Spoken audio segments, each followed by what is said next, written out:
नमस्कार साथियों पिछली वीडियो में मैंने आपको 1 से लेकर 20 तक क्वेश्चन बताया था और इस वीडियो में हम स्टार्ट करने वाले हैं क्वेश्चन नंबर 21 से। आपको बता दें ये क्वेश्चन आईटीआई फर्स्ट ईयर का है, जो कि यहाँ पे घरेलू उपकरण चैप्टर से आपका क्वेश्चन लिया गया है, जो परीक्षा के लिए काफ़ी इम्पोर्टेंट है। तो चलिए आज का क्वेश्चन शुरू करते हैं। ये question ITI first year electrician का है, ध्यान से देखिएगा। पहला सवाल इसमें क्या पूछा जा रहा है, क्वेश्चन नंबर 21 में इसमें पूछा जा रहा है कि सीलिंग फैन का रेगुलेटर किस सिद्धांत पे कार्य करता है। वेरी वेरी इंपॉर्टेंट क्वेश्चन है। तो साथियों, यदि बात करें सिद्धांत की, ये किस पे कार्य करता है, तो ये जो कार्य करता है प्रतिरोध बदलकर। मतलब यहाँ पे आप ध्यान रखिएगा, जो सी ऑप्शन दिए प्रतिरोध बदलकर, ये आपका सी ऑप्शन सही हो जाएगा। क्योंकि आप सभी को मालूम होना चाहिए कि पंखे की जो गति होती है उसको जो नियंत्रित करता है, वो करने की जो प्रक्रिया होती है वो प्रतिरोध बदलकर होती है। और उसी चीज़ को यहाँ पे पूछा जा रहा है। और यहाँ पे आपका और भी ऑप्शन दिए गए, जैसे कि ए ऑप्शन दिए गए करंट को रोककर। तो करंट को रोककर आप नहीं कर सकते हैं, क्योंकि यदि आप करंट को रोकते हैं तो पंखा नहीं चलेगा। तो ये आपका गलत हो जाएगा। और बी ऑप्शन दिए गए वोल्टेज को बदलकर, तो ये भी बिल्कुल गलत हो जाएगा। क्योंकि पुराने जो रेगुलेटर होते थे उसमें ऐसा होता था, लेकिन इस समय जो यहाँ पे रेगुलेटर आ रहे हैं इस समय उसमें आपको बिल्कुल भी नहीं देखने को मिलेगा। जो कि आधुनिक इलेक्ट्रॉनिक रेगुलेटर जो होता है वो प्रतिरोध बदलते हैं। ऐसा अब यहाँ पे अब इस समय के रेगुलेटर में नहीं देखने को मिल रहा है। तो ये आपका बिल्कुल गलत हो जाएगा। और सी ऑप्शन देंगे प्रतिरोध बदलकर, जो कि मैंने आपको बताया ये बिल्कुल सही है, कोई भी दिक्कत नहीं है। और यहाँ पे डी ऑप्शन देंगे आवृत्ति बदलकर, तो ये भी बिल्कुल गलत हो जाएगा।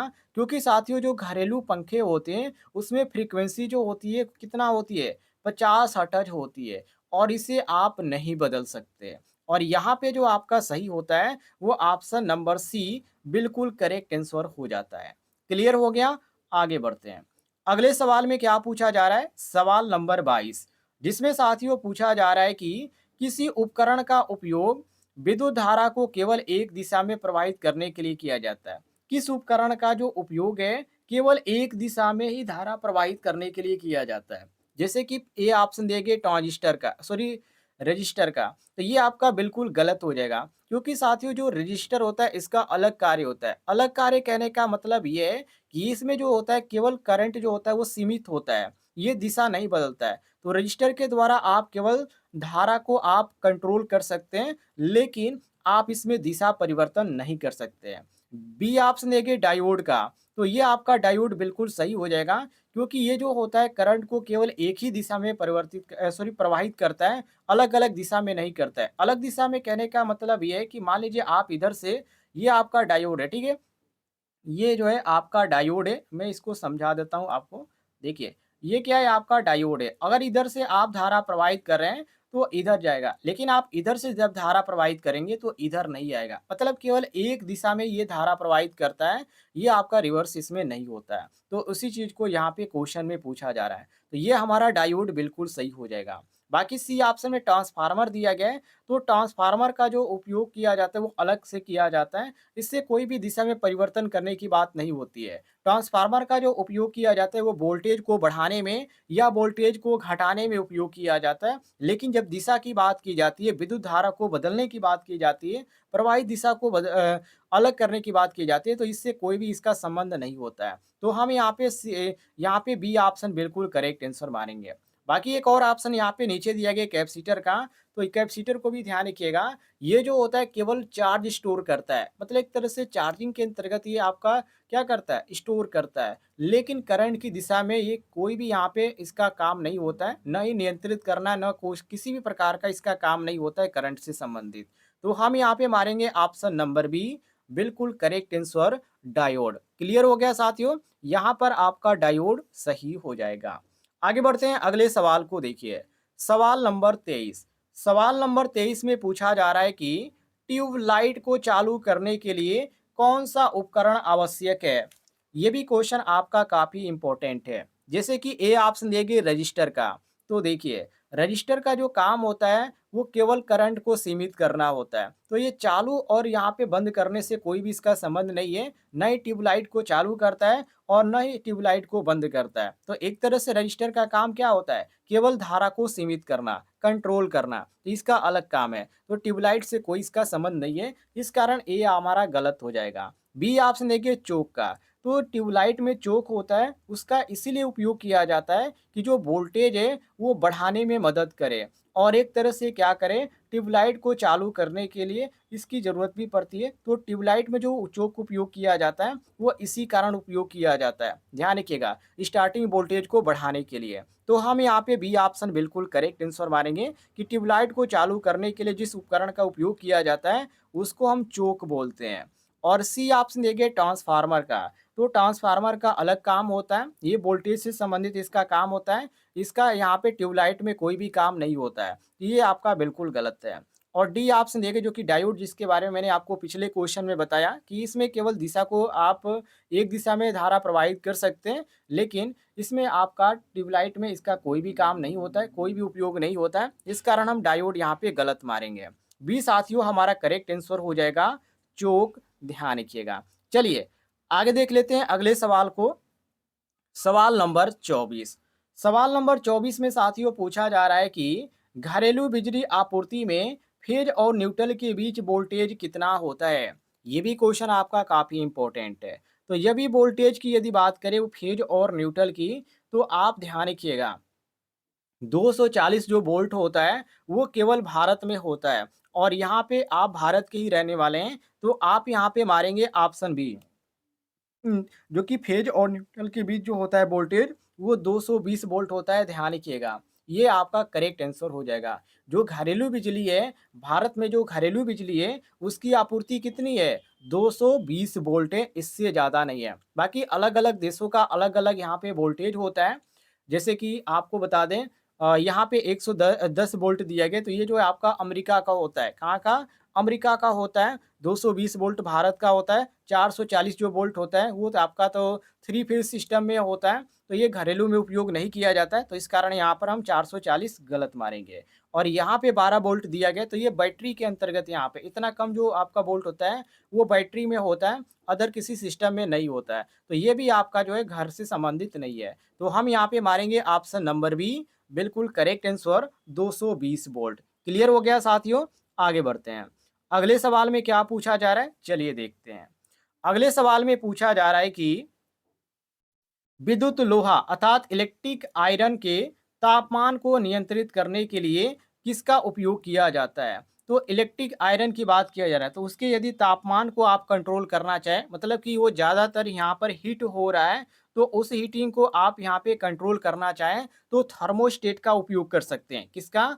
थर्मोस्टेट का। क्योंकि साथियों जो थर्मोस्टेट होता है, ये जो इसका उपयोग किया जाता है तापमान को अधिक होने पर ये क्या करता है, सप्लाई को बंद कर देता है। जो कि आपने इस समय का जो आयरन देखा होगा तो उसमें क्या होता है, ऑटो कट होता है, कि मतलब कि ज़्यादा यदि हीट होता है प्रेस तो वो ऑटो कट हो जाता है। तो वो आपका अलग चीज़ है, लेकिन थर्मोस्टेट का भी जो उपयोग किया जाता है इसी के अंतर्गत किया जाता है। तो ये ध्यान रखिएगा, ये आपका सी ऑप्शन सही हो जाता है। बाकी आपका एमसीबी और फ्यूज जो दिया गया इसका तो अलग अलग काम होता है। फ्यूज का यहाँ पे काम होता है जो कि सुरक्षा के तौर पे उपयोग किया जाता है, और एमसीबी का जो भी प्रयोग किया जाता है वो सुरक्षा के तौर पे ही किया जाता है। लेकिन इसका कोई भी यहाँ पे तापमान को कंट्रोल करने से कोई भी संबंध नहीं होता है। इसी कारण हम फ्यूज को भी गलत मारेंगे और एमसीबी को। फ्यूज को तो हम यहाँ पे सरासर गलत मारेंगे, क्योंकि यहाँ पे इसका उपयोग ओवरलोड से सुरक्षा के लिए किया जाता है। ध्यान रखिएगा। तो ये हमारा सही होता है ऑप्शन नंबर सी, बिल्कुल करेक्ट आंसर। और डायोड के बारे में मैंने आपको बता ही दिया कि इसका उपयोग जो किया जाता है केवल किस लिए किया जाता है, करंट की दिशा को नियंत्रित करने के लिए। तो हमारा जो सही होता है वो option number C correct answer हो जाता है। चलिए आगे देखते हैं अगले सवाल को। अगले सवाल में क्या पूछा जा रहा है, तो सवाल नंबर 26। सवाल नंबर 26 में साथियों पूछा जा रहा है कि किसी बल्ब में टंगस्टन फिलामेंट का उपयोग क्यों किया जाता है। तो बल्ब में टंगस्टन फिलामेंट का उपयोग क्यों करते हैं? तो ये एक तरह से क्या होती है, एक उच्च प्रतिरोधी धातु होती है। और इसका आप उपयोग किस लिए करते हैं? तो इसका उपयोग इसलिए यहाँ पे किया जाता है क्योंकि इसमें उच्च प्रतिरोध होता है और उच्च प्रतिरोध के कारण ही ये तेज़ी से गर्म होता है और जब गर्म होता है तो इससे लाइट उत्पन्न होती है, जिसको आप बोलते हैं कि प्रकाश उत्पन्न हो रहा है। तो इसी कारण के हम क्या करते हैं, टंगस्टन फिलामेंट का उपयोग हम बल्ब में करते हैं। ये यहाँ पे इसका सटीक आंसर है। और यहाँ पे जो आपका सही देखने को मिलता है, वो ऑप्शन नंबर ए देखने को मिलता है। तो साथियों, ए ऑप्शन हमारा करेक्ट आंसर हो जाएगा। बाकी यहाँ पे बी ऑप्शन है कि यह करंट प्रवाह को बढ़ाती है, तो ऐसा ये बिल्कुल भी नहीं करती है, ये आपका बिल्कुल गलत हो जाएगा। क्योंकि टंगस्टन जो होती है वो उच्च प्रतिरोध प्रदान करता है, ना कि यहाँ पे करंट को बढ़ाता है और नहीं घटाता है। तो ये भी हमारा गलत हो जाएगा। और सी ऑप्शन देखिए कि यह कम गर्मी उत्पन्न करती है, तो ऐसा बिल्कुल भी नहीं है, ये बहुत ही अधिक गर्मी उत्पन्न करती है। ध्यान रखिएगा, टंगस्टन फिलामेंट जो होता है वो बहुत ही ज़्यादा गर्मी उत्पन्न करती है, तो ये भी ऑप्शन हमारा गलत हो जाता है। और डी ऑप्शन देखिए कि यह बिजली की खपत को कम करती है, तो ये भी गलत हो जाएगा क्योंकि जो बिजली की खपत कम करती है वो आपका एलईडी आती है, वो आपका बिजली की खपत कम होता है इसमें। लेकिन यहाँ पे टंगस्टन फिलामेंट में ऐसा बिल्कुल भी नहीं होता है, तो इसी कारण हम जो मारेंगे सही ऑप्शन, वो हमारा ऑप्शन नंबर ए सही हो जाएगा, उच्च प्रतिरोधी धातु होती है। ये आपका ए ऑप्शन करेक्ट आंसर हो जाता है क्वेश्चन के अनुसार। क्लियर हो गया साथियों? यदि आपको जानकारी पसंद आ रही होगी तो इस वीडियो पर एक लाइक जरूर कीजिएगा। आगे बढ़ते हैं, अगले सवाल को देखिए। अगले सवाल में पूछा जा रहा है कि कौन सा घरेलू उपकरण विद्युत ऊर्जा को यांत्रिक ऊर्जा में परिवर्तित करती है। जैसे कि यहाँ पे टेलीविजन है, पंखा, बल्ब और गीजर दिया गया है। तो यदि बात करें यहाँ पे परिवर्तन की कि कौन सा यहाँ पे उपकरण है जो कि यांत्रिक ऊर्जा को क्या करता है, विद्युत ऊर्जा में परिवर्तित करता है, तो यहाँ पे आपका पंखा आ जाता है। जी हाँ साथियों, पंखा यहाँ पे आ जाता है क्योंकि पंखा में आप क्या करते हैं, विद्युत सप्लाई करते हैं और ये इसको आप पंखा को क्या करते हैं, एक यंत्र की तरह आप उपयोग में लेते हैं। तो इसी कारण हम कह सकते हैं कि ये विद्युत ऊर्जा को क्या करता है, गति के रूप में यहाँ पे परिवर्तित करता है। गति मतलब कि यांत्रिक ऊर्जा में ये बदलता है। तो यहाँ पर हमारा जो सही हो जाता है ऑप्शन नंबर बी बिल्कुल करेक्ट आंसर हो जाता है। और यहाँ पे जो टेलीविजन दिया गया इसका तो अलग ही काम है, ये विद्युत ऊर्जा को प्रकाश और ध्वनि ऊर्जा में बदलता है, तो ये आपका अलग हो जाता है। और यहाँ पे जो बल्ब है तो ये विद्युत ऊर्जा में को क्या करता है, एक तरह से प्रकाश ऊष्मा में आपका बदलता है। तो प्रकाश और ऊष्मा में बदलता है, तो इसका अलग काम हो जाता है। तो ये आपका गलत हो जाता है क्वेश्चन के अनुसार। और जो गीजर होता है, गीजर का काम क्या होता है, विद्युत ऊर्जा को ऊष्मा में बदलना। तो विद्युत ऊर्जा को ऊष्मा में बदलने का काम गीजर का होता है। तो ये अलग अलग इसके काम होते हैं, जैसे कि गीजर का अलग है, बल्ब का अलग है, टेलीविजन का अलग है। लेकिन यदि क्वेश्चन के अनुसार हम बात करें कि विद्युत ऊर्जा को यांत्रिक ऊर्जा में कौन परिवर्तित करता है, तो वो आपका पंखा आता है। और पंखा यहाँ पे ऑप्शन में हमको बी ऑप्शन में देखने को मिल रहा है, तो हमारा बी ऑप्शन करेक्ट आंसर हो जाता है। क्लियर है साथियों? आगे देखते हैं अगले सवाल में क्या पूछा जा रहा है। अगले सवाल में साथियों पूछा जा रहा है कि विद्युत मोटर में आर्मेचर किस धातु से बना होता है। विद्युत मोटर में आर्मेचर, आपने नाम सुना होगा आर्मेचर का, हो सकता है आपने प्रैक्टिकल यदि किया होगा तो देखा भी होगा। तो ये जो आपका होता है विद्युत मोटर, इसमें आर्मेचर होता है। तो आर्मेचर जो होता है वो किस धातु का बना होता है, तो ये साथियों बना होता है कॉपर का।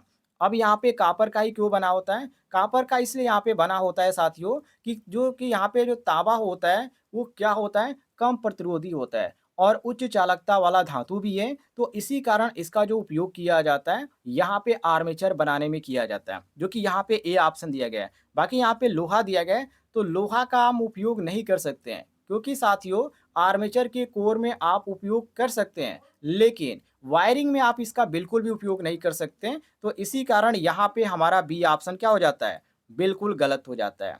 और सी ऑप्शन देंगे सिल्वर, तो सिल्वर भी साथियों हमारा क्या हो जाएगा, सिल्वर भी हमारा गलत हो जाएगा। वैसे तो आप सभी को मालूम है सिल्वर क्या है, सबसे अच्छा कंडक्टर माना जाता है, लेकिन ये काफ़ी क्या होता है, ये काफ़ी महंगा होता है। और महंगा होने के कारण हम इसका क्या कर सकते हैं, उपयोग नहीं कर सकते हैं। तो इसी कारण यहाँ पे हमारा सिल्वर भी क्या हो जाता है, गलत हो जाता है।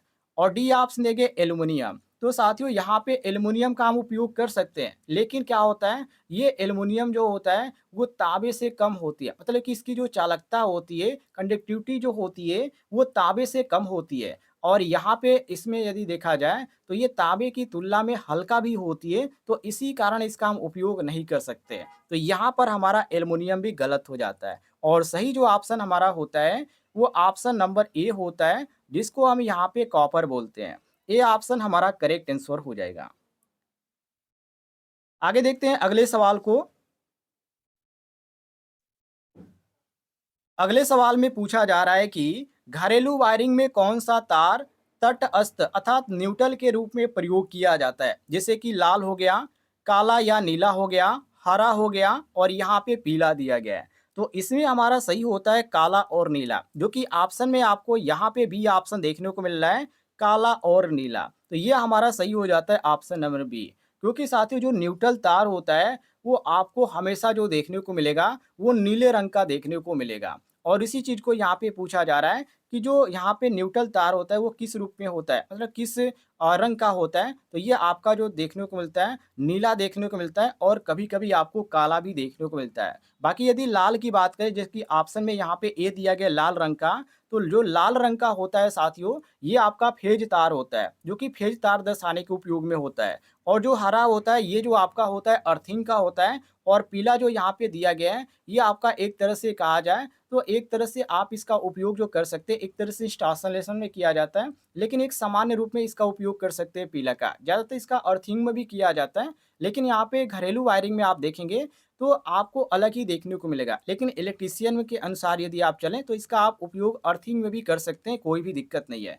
लेकिन हमें यहाँ पे न्यूट्रल का केवल पूछा जा रहा है, तो न्यूट्रल के लिए हम काला और नीला का उपयोग कर सकते हैं। बी ऑप्शन साथियों हमारा करेक्ट आंसर हो जाएगा। क्लियर हो गया? आगे बढ़ते हैं। अगले सवाल में क्या पूछा जा रहा है? सवाल नंबर 30 को देखिए। यहाँ पर आपका है सवाल नंबर 30, जिसमें पूछा जा रहा है कि घरेलू उपकरणों में इस्तेमाल होने वाली डीसी मोटर का मुख्य घटक क्या है, जैसे कि स्टेटर है या रोटर है या कम्यूटेटर है या उपयुक्त सभी। तो यहाँ पर आपका सही हो जाता है ऑप्शन डी, क्योंकि यहाँ पे साथियों जो इस्तेमाल किया जाता है डीसी मोटर में वो स्टेटर का भी किया जाता है, रोटर का भी किया जाता है, कम्यूटेटर का भी किया जाता है। जो कि यदि बात करें यहाँ पे इसका इस्तेमाल में क्या-क्या यहाँ पे चीज़ें हैं, तो स्टेटर जो आपका होता है इस मोटर में वो स्थिर भाग होता है। मतलब ये घूमने वाला भाग नहीं होता है, एक तरह से आप समझ सकते हैं स्टेटर।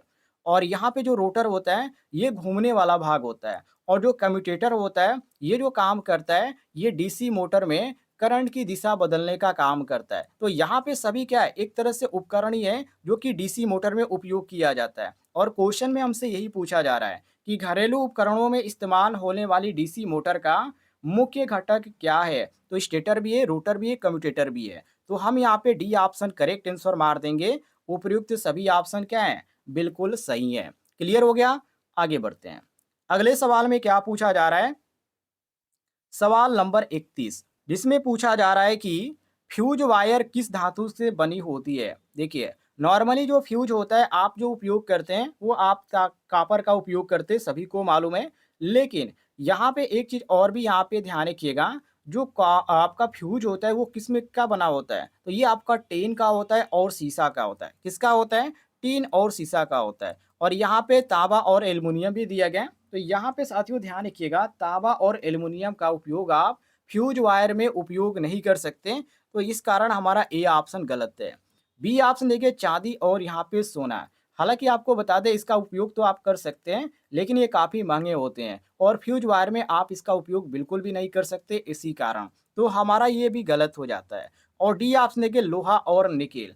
तो ये जो होता है लोहा और निकेल ये ऊष्मा सहन कर सकते हैं, लेकिन फ्यूज वायर में इसका उपयोग नहीं कर सकते, क्योंकि आप इसका फ्यूज वायर में उपयोग करते हैं फ्यूज की तरह। तो यहाँ पे आपका सर्किट जल जाएगा लेकिन फ्यूज आपका नहीं टूटेगा। मतलब एक तरह से सर्किट यहाँ पे फ्यूज नहीं उड़ेगा तो नहीं कटेगा और बहुत ही सारा नुकसान भी आपका हो सकता है। तो इसी कारण ये जो बनाया जाता है फ्यूज किसका बनाया जाता है? ये बनाया जाता है टीन और शीशा का, जो कि यहाँ पे आपको देखने को मिलता है ऑप्शन नंबर बी।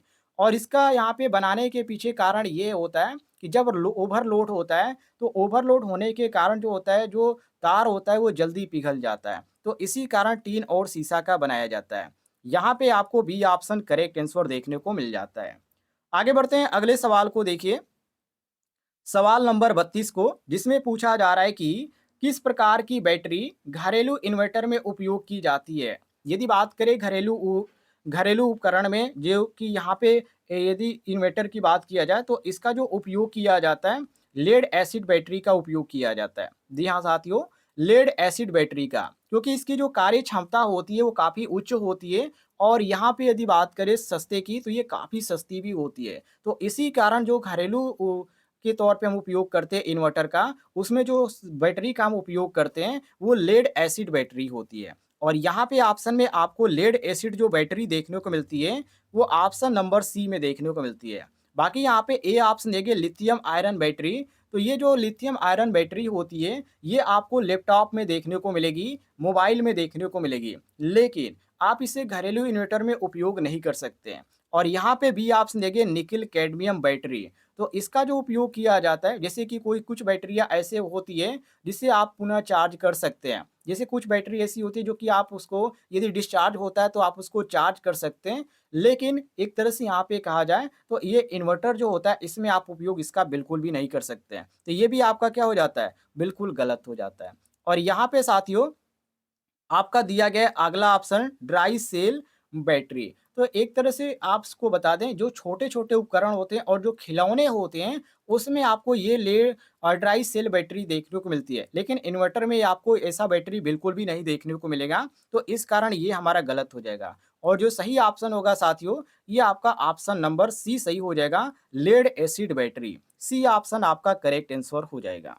आगे बढ़ते हैं अगले सवाल को देखिए, सवाल नंबर 33 जिसमें पूछा जा रहा है कि कौन सा उपकरण डीसी करंट को एसी करंट में बदलने का कार्य करता है, जैसे कि इन्वर्टर या ट्रांसफार्मर या रेक्टिफायर या एम्पलीफायर। तो इसमें यदि बात करें उपकरण को बदलने की, तो उपकरण को बदलने का जो काम करता है जो डीसी करंट को एसी में बदलता है वो आपका इन्वर्टर ही होता है। जी हाँ साथियों, यहाँ पर देखिए इन्वर्टर आपको ऑप्शन नंबर ए में देखने को मिल रहा है। जो इन्वर्टर क्या करता है, इन्वर्टर यही काम करता है डीसी को एसी में बदलना। बाकी यहाँ पे ट्रांसफार्मर दिया गया तो इसका तो काम होता है वोल्टेज को बढ़ाना और घटाना, तो इसका यहाँ पे इन्वर्टर से कोई भी लेना देना नहीं है। तो हम यहाँ पे मारेंगे इसको बिल्कुल गलत आंसर, जो कि डीसी से एसी में बदलने का काम ये बिल्कुल भी नहीं करता है, तो इस कारण यहाँ पे हमारा गलत हो जाता है। रेक्टिफायर की बात करें तो रेक्टिफायर क्या करता है, ये एसी को डीसी में बदलता है। ध्यान रखिएगा बात को, रेक्टिफायर में और इन्वर्टर में यहाँ पे क्या होता है, एक दूसरे के क्या होते हैं, अपोजिट होते हैं, उल्टा होते हैं। यदि इन्वर्टर जो काम कर रहा है डीसी को एसी में बदलता है, तो वही जो रेक्टिफायर होता है ये क्या करता है, एसी को डीसी में बदलता है। ध्यान रखिए मतलब कि एक क्या होते हैं, एक दूसरे के विपरीत होते हैं। और यहाँ पे जो एम्पलीफायर दिया गया डी ऑप्शन में, ये क्या होता है, एम्पलीफायर का जो उपयोग किया जाता है एक तरह से कहा जाए तो सिग्नल की जो तीव्रता होती है उसको तीव्रता को बढ़ाने में हम उपयोग करते हैं। तो इसका अलग ही उपयोग होता है। इसका डीसी एसी या एसी डीसी से कोई भी संबंध नहीं होता है। तो हम यहाँ पे मारेंगे ऑप्शन नंबर ए, बिल्कुल करेक्ट आंसर। क्लियर हो गया साथियों? आगे बढ़ते हैं। अगले सवाल में पूछा जा रहा है कि वोल्ट मीटर को सर्किट में कैसे जोड़ा जाता है? Very very important question. मान लीजिए आपके पास बोर्ड है या कोई कोई भी सर्किट है, यदि आप इसमें वोल्ट मीटर लगा रहे हैं तो आपको वो किस क्रम में जोड़ने पर आपको सही लगेगा, मतलब कि सही इलेक्ट्रीशियन की तरह आप उसे कैसे जोड़ पाएंगे? श्रेणी क्रम में जोड़ेंगे या पैरेलल में जोड़ेंगे या प्रत्यक्ष संपर्क में जोड़ेंगे या पृथ्वी से जोड़ा जाएगा? काफी इंपॉर्टेंट क्वेश्चन है।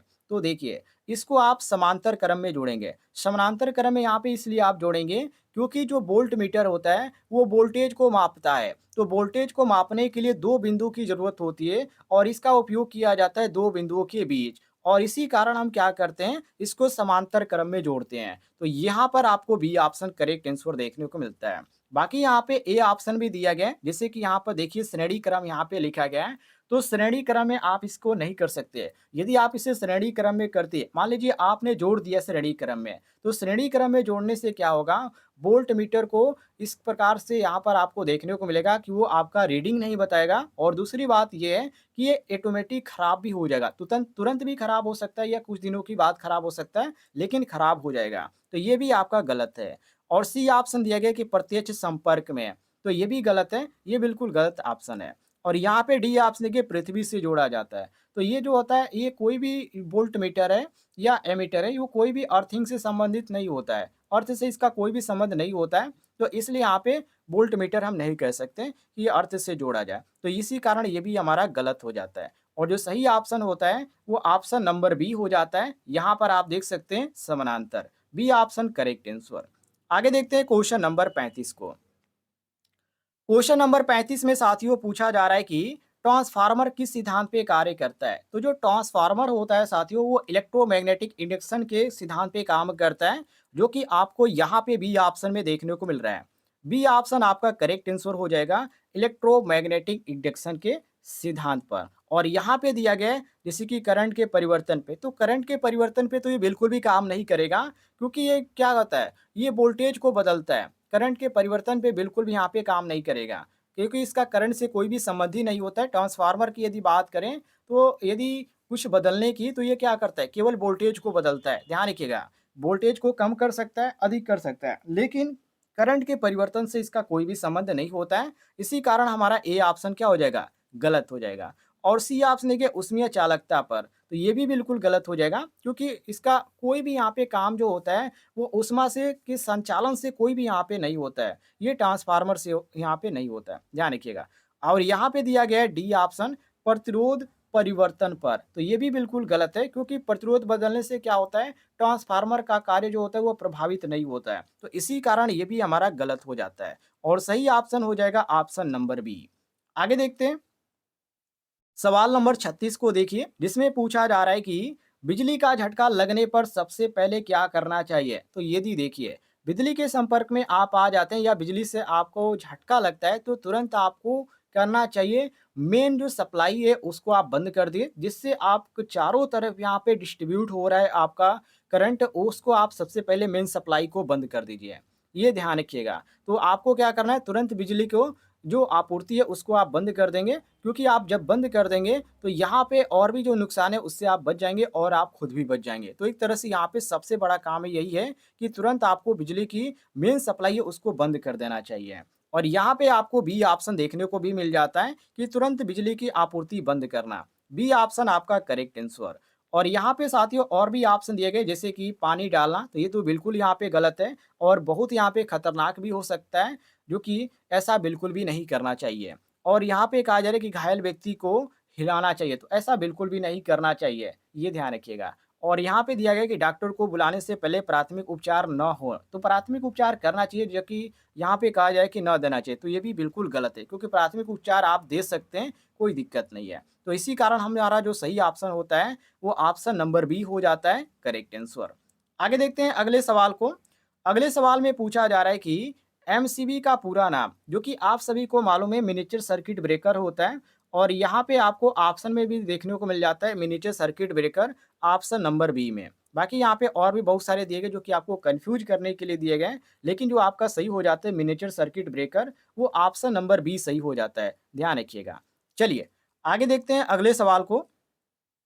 सवाल नंबर 38, जिसमें पूछा जा रहा है कि सीलिंग फैन का कैपेसिटर का क्या कार्य है। मतलब सीलिंग फैन है उसमें यदि कैपेसिटर यदि लगाया गया है तो कैपेसिटर आपका क्या कार्य करते हैं। आपके पास भी होगा, आपके घर में भी होगा सीलिंग फैन, उसमें आपने देखा होगा कैपेसिटर का उपयोग किया जाता है। लेकिन कैपेसिटर का उपयोग क्यों किया जाता है, तो देखिए साथियों, पंखे को चालू करने में ये कैपेसिटर जो होता है वो काफ़ी मदद करता है, ध्यान रखिएगा। मतलब कि आप कह सकते हैं कि जो मोटर होता है, पंखे में जो मोटर होता है, उस मोटर को स्टार्टिंग जो टार्क होता है, वो कौन प्रदान करता है? तो वो आपका कैपेसिटर प्रदान करता है। और यहाँ पे हम कह सकते हैं कि ऑप्शन में जो सी ऑप्शन दिया गया है कि पंखे को चालू करने में मदद करना, ये आपका ऑप्शन नंबर सी बिल्कुल करेक्ट आंसर हो जाता है। बाकी यहाँ पे ए ऑप्शन है कि वोल्टेज को नियंत्रित करना, तो ये बिल्कुल गलत है, ये सही नहीं है, क्योंकि कैपेसिटर मुख्य रूप से जो होता है, वो एक तरह से फेज शिफ्टिंग करता है। तो यहाँ पे वोल्टेज नियंत्रित बिल्कुल भी नहीं करता। तो हमारा ये ऑप्शन गलत हो जाएगा।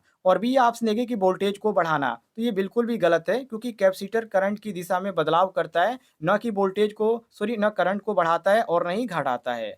और यहाँ पे डी ऑप्शन है कि बिजली बचाना, तो ये बिल्कुल भी गलत है, क्योंकि कैपेसिटर का उद्देश्य जो होता है ये बिल्कुल भी नहीं होता है। तो इसी कारण हमारा डी ऑप्शन भी गलत हो जाता है। सी ऑप्शन साथियों हमारा सही हो जाएगा। आगे देखते हैं सवाल नंबर 39 को, जिसमें पूछा जा रहा है कि घरेलू बिजली में अर्थिंग वायर का रंग क्या होता है। तो अर्थिंग जो वायर होता है उसका रंग होता है हरा। कौन सा कलर होता है साथियों, तो इसका जो कलर होता है वो हरा होता है। बाकी यहाँ पे लाल दिया गया तो ये फेज के लिए होता है, और जो नीला दिया गया यहाँ पे न्यूट्रल के लिए होता है, और हरा अर्थिंग के लिए होता है। ध्यान रखिएगा। ये आपका सही हो जाता है, जो कि क्वेश्चन के अनुसार जो अर्थिंग का पूछा गया है, वो हमारा सी ऑप्शन करेक्ट आंसर हो जाता है। आगे बढ़ते हैं अगले सवाल को देखिए, सवाल नंबर 40। सवाल नंबर 40 में क्या पूछा जा रहा है? इसमें पूछा जा रहा है कि ट्यूबलाइट को स्टार्ट करने के लिए स्टार्टर का क्या कार्य होता है? तो ट्यूबलाइट की यदि बात करें उसको स्टार्ट करने के लिए, तो ये स्टार्टर का इसलिए उपयोग किया जाता है क्योंकि ये हाई वोल्टेज उत्पन्न करता है। मतलब आप ऐसे कह सकते हैं कि स्टार्टर जो होता है वो ट्यूबलाइट को स्टार्ट करने के लिए एक तरह से आवश्यक इसलिए होता है क्योंकि ये हाई वोल्टेज उत्पन्न करता है। और यहाँ पे हाई वोल्टेज उत्पन्न करना जो ऑप्शन में दिया गया है, वो ऑप्शन में यहाँ पे आपको सी देखने को मिलता है। तो सी साथियों आपका करेक्ट आंसर हो जाएगा। और यहाँ पे दिया गया ए ऑप्शन की वोल्टेज को कम करता है, तो ऐसा बिल्कुल भी नहीं है, ये इसका काम नहीं है। तो इसी कारण यहाँ पे हमारा गलत हो जाता है। और यहाँ पे दिया गया कि सर्किट ब्रेकर, तो ये भी बिल्कुल गलत है क्योंकि स्टार्टर जो होता है वो सर्किट पूरा करता है, लेकिन ब्रेक करने का और रोकने का काम नहीं करता है। और यहाँ पे डी ऑप्शन के करंट को रोकना, तो ये भी बिल्कुल गलत होगा। जो सही ऑप्शन होगा वो ऑप्शन नंबर सी होगा। यदि आपको जानकारी पसंद आई होगी तो इस वीडियो पर एक लाइक ज़रूर कीजिएगा।